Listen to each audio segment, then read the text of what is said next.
नमस्कार, बहुत स्वागत है आपका। आप देख रहे हैं अपना उत्तराखंड। उत्तरकाशी टनल हादसे को लेकर एक बड़ी खबर ये है कि टनल के अंदर ऑगर मशीन भी फंस गई है और उसे काटने के लिए हैदराबाद से प्लाज्मा कटर और चंडीगढ़ से लेजर कटर मंगवाया गया है और दोनों मशीनें सिलक्यारा टनल पहुंच चुकी हैं। इन मशीनों से पाइप में फंसे ऑगर मशीन के ब्लेड्स को और पार्ट्स को काट कर निकालने का काम जारी है, जिसका वीडियो न्यूज़ 18 के पास है और वीडियो एक्सक्लूसिव आपको हम दिखा रहे हैं किस तरह से काम चल रहा है। और पार्ट को काट कर निकालने के बाद मैन्युअली स्कैप टनल की जांच होगी। आपको बता दें, पिछले 2 दिनों से काम आगे नहीं बढ़ पाया है। ऑगर ड्रिलिंग मशीन में दिक्कतें आने से 3 दिनों में करीब 2.2 मीटर की आगे पाइप बढ़ पाई है।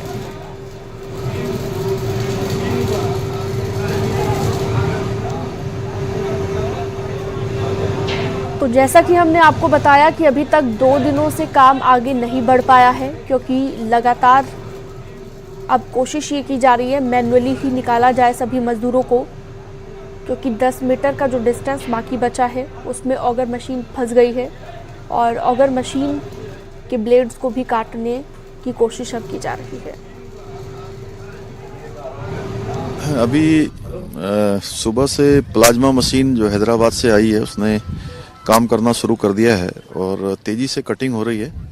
अब कुल 14 मीटर शेष बचा हुआ है जो आगर मशीन को काट के निकालना है। लगता है कि जल्दी ये काम हो जाएगा अगले कुछ घंटों में। उसके बाद मैनुअल काम शुरू होगा डीलिंग का।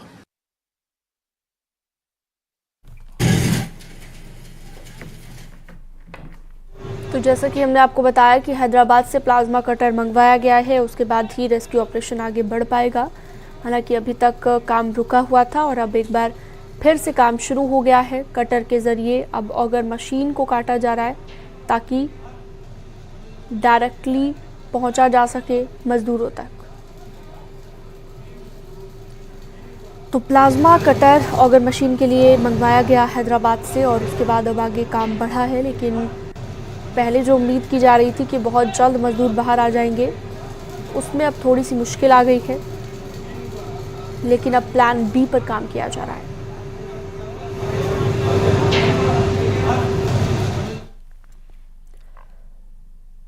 तो सिलक्यारा टनल में 41 मजदूरों को बचाने के लिए जद्दोजहद जारी है। टनल में मेन एंट्री पॉइंट के साथ अब दूसरे ऑप्शंस पर भी काम किया जा रहा है।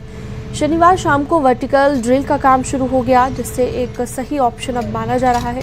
यहां से 84 मीटर वर्टिकल ड्रिल की जा रही है, जो कि 1.2 मीटर व्यास की होगी और रात भर टनल के ऊपर चलता रहा वर्टिकल ड्रिलिंग का काम, जिसका वीडियो न्यूज़ 18 के पास है और हम आपको दिखा रहे हैं।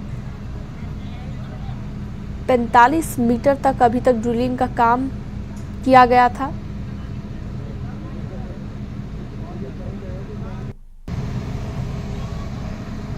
तो देख सकते हैं आप किस तरह से ये रेस्क्यू ऑपरेशन अब आगे बढ़ रहा है। थोड़ी मुश्किलें ज़रूर आई, लेकिन माना जा रहा है कि बहुत जल्द अब ये रेस्क्यू ऑपरेशन पूरा होगा और मजदूरों को बाहर निकाल लिया जाएगा।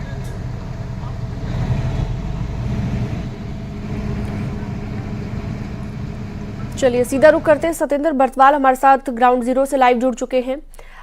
सतेंद्र, अभी की क्या तस्वीर है, कैसे चल रहा है अभी रेस्क्यू ऑपरेशन? क्योंकि कहा जा रहा है कि अब ऑगर मशीन जो फंस गई है अंदर, अब उसे काटकर मैन्युअली निकाला जाएगा मजदूरों को। सीनम, क्योंकि जो ऑगर मशीन पिछले 3 दिन से फंसी पड़ी है उसको काटने का जो काम है वो शुरू हो गया, क्योंकि प्लाज्मा मशीन पहुंच चुकी है और चंडीगढ़ से एक और मशीन यहां पे आई जो उस मशीन को काट रही है। अभी उसका काम बड़ी जोरों से है। उम्मीद ये जताई जा रही है कि पिछले 1 से 2 घंटे में वो काम पूरा हो जाएगा और उसके बाद उसी चूँकि जो यहाँ पे जो टनल जो ये टनल का मेन पॉइंट है, यहीं से वो रेस्क्यू का काम चल रहा था जहाँ ऑगर मशीन अंदर अभी फंसी है। और जो 800 mm का जो डाई का जो पाइप अंदर करीब 49 मीटर पहुंच चुका था, उसके अंदर एक बार फिर जो मैनुअली तरीके से वहाँ जो टीम जाएगी और वो ये जांच करेगी कि अब आगे किस तरीके से जो हडल्स हैं क्या वो हैं या क्या कुछ आगे हो सकता है, वो पूरा एक जांच करेगी। जांच के बाद ये आगे की प्रक्रिया शुरू होगी कि बताइए जा रहा, क्योंकि आर्मी के यहाँ पे टीम पहुँच चुकी है और आर्मी के साथ जो एक्सपर्ट की कुछ लोग जो लगातार क्योंकि मात्र 10 मीटर का आगे का पैच है उस 10 मीटर के पैच को हटाने के लिए आर्मी और जो कुछ एक्सपर्ट हैं जो टनल के अंदर काम करते हैं, टनल जो स्केप टनल है उस स्केप टनल में मैन्युअली तरीके से उसमें कटिंग की जाएगी। और अभी तक जो जानकारी ये मिल पा रही है कि जो ऑगर मशीन भी वहाँ पर रहेगी। ऑगर मशीन भले ही जो बोरिंग का काम अभी तक कर रही थी वो काम ऑगर मशीन नहीं करेगी। और अगर ऑगर मशीन केवल जो पाइप जो 800 mm का जो पाइप है उसे पुशअप का यानी उसे धक्का देकर पल्ली पार निकालने का काम करेगी। और जो कटिंग का काम होगा वो मैन्युअली तरीके से किया जाएगा। उसमें आर्मी की मदद ली गई है, उसमें एक्सपर्ट यहाँ की टीम जो यहाँ पहुँच चुकी है उसकी मदद ली जाएगी। तो ये दोनों जो टीमें मिलकर जो मैन्युअली काम करेंगे, उसके बाद जो स्पेस तैयार होगा उसको ऑगर मशीन जो पुशअप करेगी वो 800 मीटर का जो पाइप है उसको। तो ये अभी एक प्लान जो सामने आया है। दूसरा प्लान जो हम वर्टिकल ड्रिलिंग की बात लगातार कर रहे हैं, वर्टिकल ड्रिलिंग में 1.2 डायमीटर का पूरा ड्रिलिंग होनी है।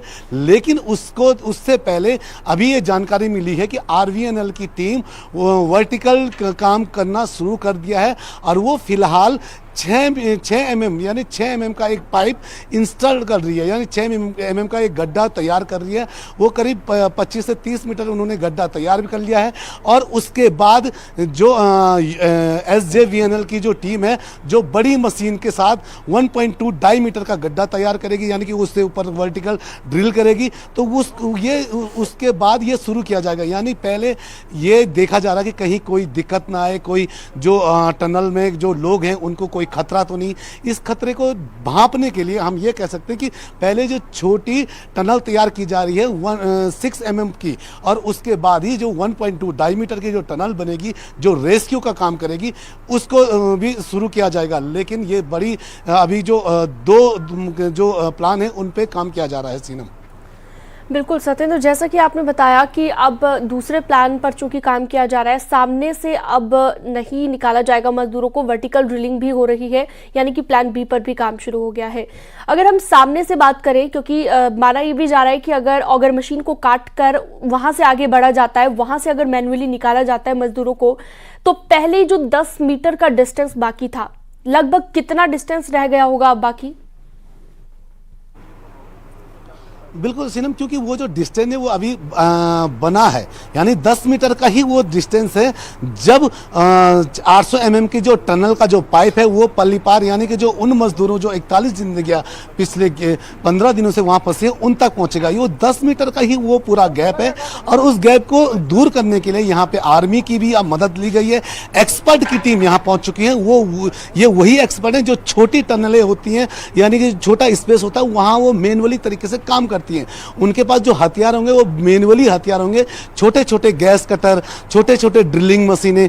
तो उसको काट काट कर वो वहां से मलबा बाहर करेंगे।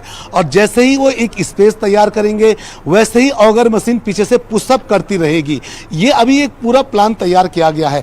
अब इसमें वक्त कितना लगेगा ये अभी कुछ कहना संभव नहीं है, क्योंकि मैनुअली काम करना है। आगे किस तरीके से हडल्स आते हैं, अगर सरिया आएगी तो उनसे गैस जो कटर है उससे काटा जाएगा। बड़े हडल्स आएंगे तो उनके छोटी छोटी जो मशीनें जो लोग अपने साथ एक्सपर्ट की टीम जो अंदर लेके जाएगी, तो उनसे काटना भी बड़ा आसान नहीं है। भले ये प्रक्रिया बड़ी जटिल है, लेकिन अब हर प्रकार से उन लोगों की जो अंदर जो लोग फंसे उनको बाहर निकालने के जो प्लान से वो तैयार किए जा रहे हैं। हर प्रकार के यहाँ पे युद्ध स्तर पे काम चल रहा है, क्योंकि जो उम्मीद अभी ऑगर मशीन पे थी कि पिछले 3 दिन से जो बंद पड़ी है, जिसका बड़ा कारण यह है कि लगातार वहाँ पे जो सरिया, वहाँ पे जो अंदर जो टनल के अंदर का जो सरिया जो मलबे के साथ नीचे दब गया था, वो सरिया कहीं ना कहीं अवरोध पैदा कर रहा है। उस सरिया ने अब इतना बड़ा अवरोध पैदा कर दिया है कि जो टनल के जो ऑगर मशीन के आगे के जो ब्लेड्स होती है उसने पूरी ब्लेड को अपने चुंगल में ले लिया है,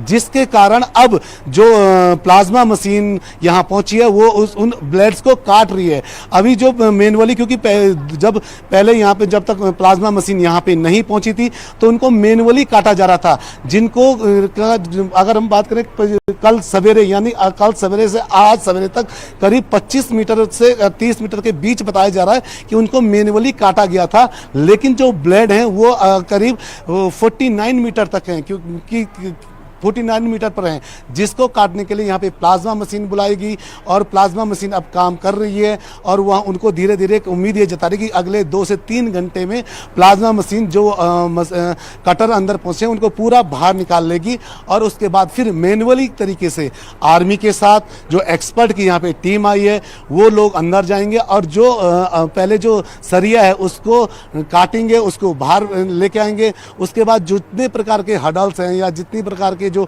आगे का जो 10 मीटर का पैच है उसको मैनुअली तरीके से उसे काटेंगे और जब ये कटेगा जैसे ही जैसे वो कटेगा वैसे वैसे ऑगर मशीन से पुशअप किया जाएगा सब पाइप को।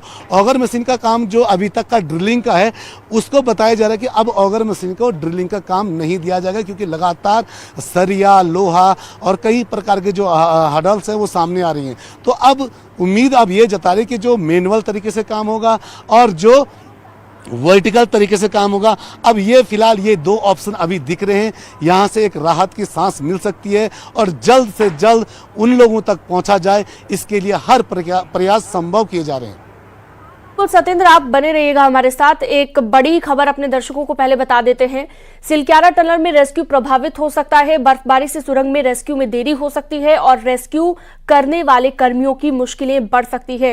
ये एक बड़ी खबर इस वक्त आपकी टीवी स्क्रीन पर। 2 दिन बर्फबारी का येलो अलर्ट जारी किया गया है।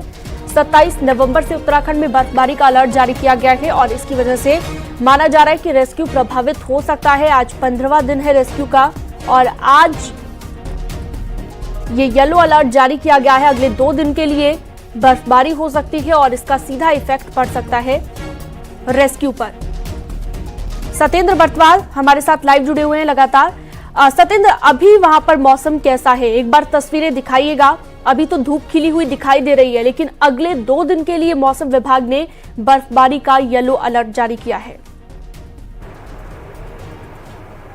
सीनम, मैं आपको सीधे पहले मौसम की वो तस्वीरें दिखा देता हूँ। आप देखिए कि जो यहाँ पे, क्योंकि ये पूरा जो इलाका है ये यहाँ पे बर्फबारी होती रहती है। अगर ये क्योंकि अब सर्दियाँ स्टार्ट होगी तो यहाँ पे अगर मौसम की बात करें बड़ा ठंडा, अगर जैसे ही धूप खिलती, धूप खिलने के साथ साथ थोड़ा गर्मी स्टार्ट होती है, लेकिन जैसे ही धूप शाम को ढल जाती है उसके बाद यहाँ पे बिल्कुल मौसम के जो टेम्परेचर है वो काफ़ी कम देखने को मिलता है। और जिस तरीके के मौसम विभाग ने अब चेतावनी दी है कि अगले 2 दिन में बर्फबारी हो सकती है, वो कहीं ना कहीं पूरे जो रेस्क्यू पे कहीं ना कहीं एक बड़ा खलल डाल सकता है क्योंकि यहाँ पे मौसम ऑलरेडी बड़ा ठंडा है। जो काम करने वाले जो कर्मचारी हैं उनको ऑलरेडी बड़ी दिक्कतों का सामना यहाँ पे करना पड़ता है, लेकिन अगर मौसम भी अगर साथ न दे तो ये बड़ी दिक्कतें सामने हो सकती हैं। जी सिंह, ठीक है, बहुत शुक्रिया तमाम जानकारी के लिए आपका सत्येंद्र बर्तवाल।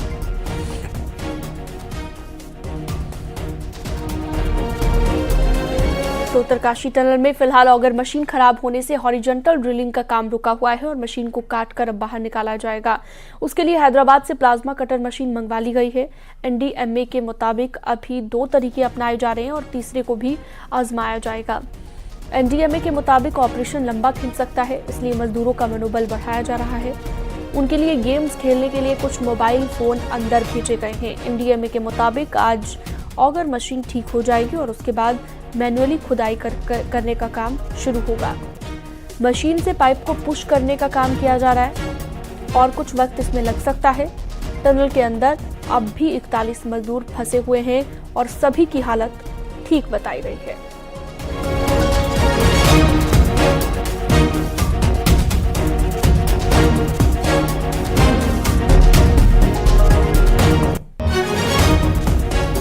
कल की तस्वीर आप देखिए। सीएम पुष्कर सिंह धामी लगातार नजर बनाए हुए हैं, खुद समय समय पर मौके पर पहुंच रहे हैं और जायजा ले रहे हैं किस तरह से रेस्क्यू चल रहा है। पीएम भी लगातार उनसे अपडेट ले रहे हैं। एक अस्थायी कार्यालय भी उन्होंने उत्तरकाशी में ही बना लिया है और वहीं पर मौजूद है।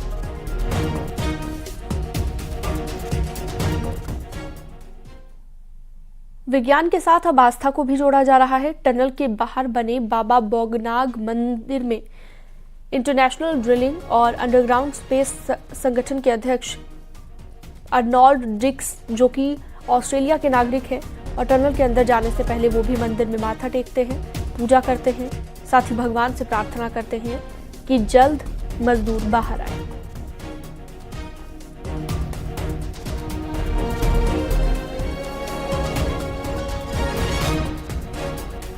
तो देख सकते हैं आप विज्ञान के साथ साथ आस्था की ये तस्वीर। पहाड़ी इलाकों में ये देखने को मिलता है, देवी देवताओं में काफी विश्वास किया जाता है और बाबा बौगनाथ का ये मंदिर जो कि टनल के बिल्कुल बाहर मौजूद है और टनल में जाने से पहले यहाँ पर ये ऑस्ट्रेलियाई नागरिक जो कि यहाँ पर काम में भी लगे हुए हैं, जो कि अध्यक्ष हैं अंडरग्राउंड स्पेस संगठन के। न्यूजीलैंड की टीम टनल के एग्जिट पॉइंट पर भी पहुंची। बड़कोट से 5 किलोमीटर पहले टनल खुलनी है और यहाँ पर एक ऑप्शन है अंदर जाने का। बड़कोट की तरफ से करीब 1.5 किलोमीटर तक टनल बनी हुई है, लेकिन बीच में ही करीब 500 मीटर काम होना बाकी है। अभी इस ऑप्शन पर बहुत तेजी से काम नहीं चल रहा है, क्योंकि माना जा रहा है कि मजदूरों को निकालने के लिए अगर इस तरफ से काम हुआ तो 20 से 30 दिन का और वक्त लग सकता है।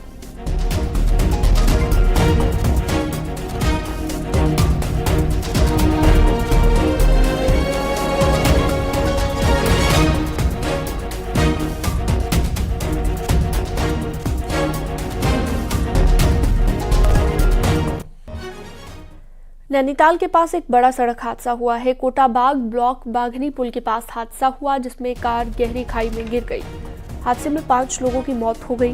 देवीपुरा सौड रोड पर कार खाई में गिरी और करीब 500 मीटर नीचे खाई में गिरी है। कार दिल्ली नंबर की है। कार में सवार सभी लोग पर्यटक बताए जा रहे हैं। साथ ही कार हादसा 1 से 2 दिन पहले का ये बताया जा रहा है। अभी तक किसी को पता ही नहीं चला कि इतनी गहरी खाई में ये कार गिरी थी। आज ही हादसे का पता चला है और वहां पर काफी मलबा सड़क पर आ गया है। उस मलबे की वजह से रोड काफी संकरी हो गई है। लिहाजा गांव वालों का कहना है हादसे की वजह से सड़क पर जो मलबा आया है उसे बार बार कहने पर भी साफ नहीं किया गया। देहरादून में गड्ढे वाली सड़कों का ऐसा जाल बिछा हुआ है कि बार बार खुद सीएम धामी को अधिकारियों को फटकार लगानी पड़ती है। अब बड़ा सवाल यह है कि क्या इन्वेस्टर समिट से पहले सड़कें दुरुस्त होंगी?